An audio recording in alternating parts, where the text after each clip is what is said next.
Hey, what's up? This is Ricardo at Parts People, and in this video, we'll outline the steps for completing a part replacement on your Dell PC.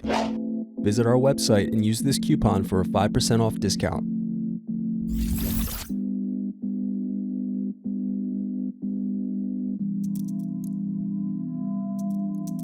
First, unscrew and remove bottom base.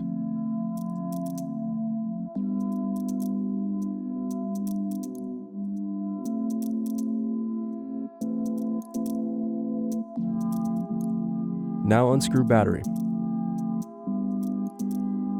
Next, unscrew and remove battery. Now unscrew hard drive caddy. Then disconnect and remove hard drive. Now disconnect hard drive adapter. Then unscrew and remove caddy.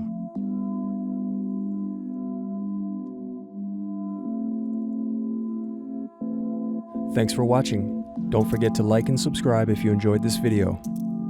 And if you need more, check out this playlist to watch other tutorials for your laptop. You can also click here to find parts for your laptop at partspeople.com.